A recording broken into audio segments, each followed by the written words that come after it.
Hi, this is Paige Oldham, and I'm here to speak with you today about mindfulness.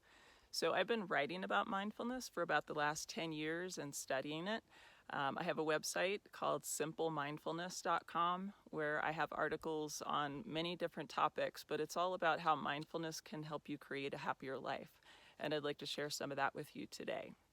So, I guess the first question is, what is mindfulness? There's a ton out there about it, a whole lot of hoopla. I tend to look at things pretty concretely, not real woo-woo or anything. So, what is mindfulness? It's nothing more than noticing or observing things without judgment. So, the without judgment part is kind of the tough part because as humans, we all tend to judge all the time. We're kind of judging machines. It's really, I'd say, almost impossible to completely not judge. But with mindfulness, the more you practice it, the more you can catch yourself judging and basically, turn it around so that you can see things in a different light. So, for example, if you noticed another person and noticed whether they were good looking or not, that's a judgment. If something is good or bad, it's a judgment. So, with mindfulness, it gives you an opportunity to look at something kind of from a beginner's view and say, it's not good or it's not bad. What is it? Describe it more objectively. Is it something you want more of or less of? And so it's just being able to see things for what they really are and not through the lenses that we all tend to look at the world in. So ways to incorporate this in different parts of your life. For example, with your body, or if you want to lose weight, you can actually just, without going on a diet, I've actually wrote a whole program on how you can use mindfulness to improve your health, possibly lose weight if that's what you wanted to do, simply by being more mindful about how you treat your body, what you put in it, the things you do for exercise or movement. So all of that depends on really noticing how you function around food and activity and general things with your health. So for example, if you love chocolate cake and you're trying to lose weight, you would look at the chocolate cake before you put it in your mouth and say, wow, that's really delicious looking. And instead of just eating the whole piece, eating things mindfully might be taking just a little bit of nibble and put it in your mouth, sort of look at it, smell it, this chocolate smells great, and put it in your mouth and slowly let it melt in your mouth and really savor every aspect of it and notice the nuances of how it feels in your mouth, all the tastes that over time as it sits in your mouth. Then slowly swallow it. And when you've gotten that much enjoyment out of just a little bit of a nibble of a cake, and you ask yourself, do you really need that whole piece? Do you even need another bite? A lot of times when we eat things that we love, the first bite or two just taste amazing. But when we keep eating it, it's almost like we forget we're eating it. We'll eat that whole piece of cake, and the last 10 bites, we hardly knew what went in our mouths, but those first 2 bites were amazing. So with mindfulness, you would notice in those first 2 bites, wow, that's amazing. And maybe you take a third bite and you realize it's not quite as amazing. I'll stop now. So you start to notice you can still have the things you love, but you don't need as much of them in many cases. Or things that aren't so healthy for you. A lot of junk food. Maybe you're just used to eating junk food. When you're not thinking about what's going on, you're stressed, you're bored, or whatever, and you reach for those things. With mindfulness, you would notice that you're stressed or you're bored and stop. And I call it the power of the pause. You take just a second to pause before doing that thing you always do. So when you go to reach for a bag of chips or something, you notice that you're reaching for the bag of chips and you stop. And you ask yourself, is that really the best thing I can do for myself right now? If I'm totally stressed out, sitting and eating some chips, it'll feel good for a minute, but then you'll feel awful off afterwards because you realize that wasn't the best thing for you. So with mindfulness, you can catch yourself before that happens. And maybe you take that pause again if it's not chips, but what do? I'll take a walk. And you go take a walk and realize you burn some calories and feel better. So that's how you can use mindfulness with your health, with your body, with your weight, is just noticing the thoughts that are going through your mind and pause before you act on them. So a lot of these things, what goes on in your mind at these times, I call it the monkey mind. So I call it the true self and your monkey mind. So your true self whispers from your heart. It's what you know is really right for you. And I always say it comes from your heart. It feels good. The monkey mind tends to screech like a monkey. They're in your head. So when we talk about head versus heart, it's sort of your true self versus your monkey mind. And your monkey mind is pretty darn loud, screeches pretty loud, and most of us tend to listen to the monkey. So anytime you do something that's different, scary, a change, your monkey starts screeching like crazy, telling you all kinds of alerts and alarms and stop, don't go there. Even if it's what your heart feels is right for you, your monkey will screech like crazy. With mindfulness, you notice that you are not your monkey. We all have one, but it's really not part of us. And then you can step back and mindfully notice the monkey screeching and kind of let him throw his tantrums and his fits and everything. Once he calms down, then you can act from your heart. So instead of just acting instinctively from whatever the monkey is screeching at you, you can slow down. Again, that power of the pause, let the monkey screech away, and then realize, okay, he's looking out for my best interest, but that's probably, not what my heart is telling me.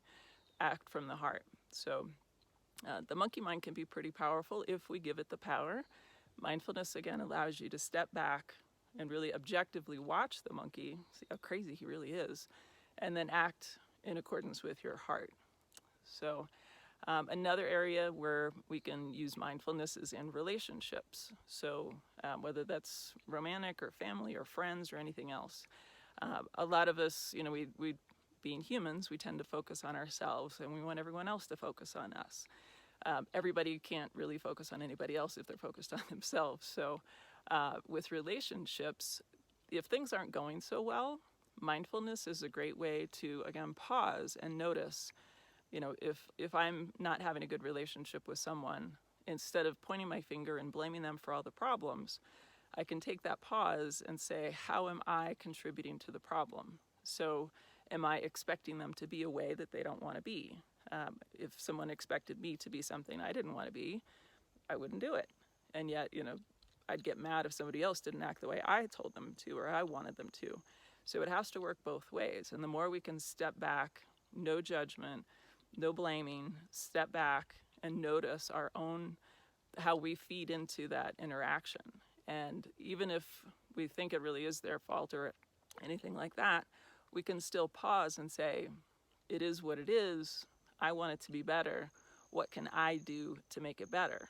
So with mindfulness, you can kind of detach from all the emotions, whatever's going on, step back and say, I want this to be better. What do I do? And usually that means not doing the same thing you've always done.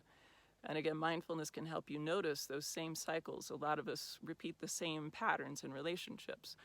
If we get in an argument with our partner, it's the same defensiveness. The thing, it almost doesn't matter what you're arguing about. It's the same pattern over and over. So I know years ago when I ran into that, and I saw myself repeating my same patterns that I knew would make the whole argument worse. So I stopped, and I didn't know what else to do. So I just paused.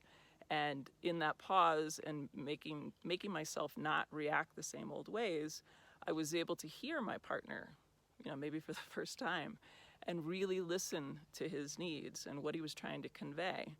And it stopped that old cycle. And it allowed me to stop trying to just talk over or get my point across. And by just clearing my mind, not consciously not knowing what to do and being open, I was able to hear him, listen, convey that I was listening, and everything went in a different direction from there. So using that, the power of the pause to stop, notice, don't judge, just notice. Is whatever's going on, is it working for you or not working? If it's working, keep doing it. If it's not, stop and do something different. And again, when you don't know how to do something different or don't know what to do nothing and wait and see what happens, because something different will follow. Another area where we can use mindfulness is with our money and our finances. So a lot of people use the way they spend their money. It tends to portray, sort of your emotional being, how you feel about yourself, how you think about yourself. Some people use money very wisely. A lot of people don't. So the next time you go out and make a purchase, instead of just buying the same thing, whether it's small or large, again, power of the pause, mindfulness, where you stop. Whatever thing you're reaching for, you're going to click the buy button, pause for a second and say, is this in my best interest? Is it going to help me further whatever I'm trying to do in life? Is it going to help me be a little happier? And is that happiness more than just a fleeting moment and then the next day I'll regret spending the money? So it's pausing and really thinking about your long-term happiness. Don't judge the seller, the thing, yourself. By all means, don't judge yourself. But again, just notice, is this helpful or not? 2 or 3 days from now, am I going to regret it? Am I going to even remember that I bought this thing? Or is it something that's going to be important? And you make your decisions with that level of stepping back, that objective observing, and figure out, is that really the best thing for me? So that's the money going out. Then we have our money coming in the area of our life, of our career, our jobs, what we do every day to earn money. And in that one, a lot of people are really unhappy with their jobs and what they have to do every day. So using mindfulness again to step back, maybe you're in a situation where you can't change your job, but you can change the way you perceive your job, and you can change the way you react to the people around you, the things around you, what you have to do. So, there are, people who have what a lot would call, quote, lowly jobs, but they love it and they see how they contribute to the lives of the people that they're helping. If somebody takes out the trash, that may be like, taking out the trash, that's awful.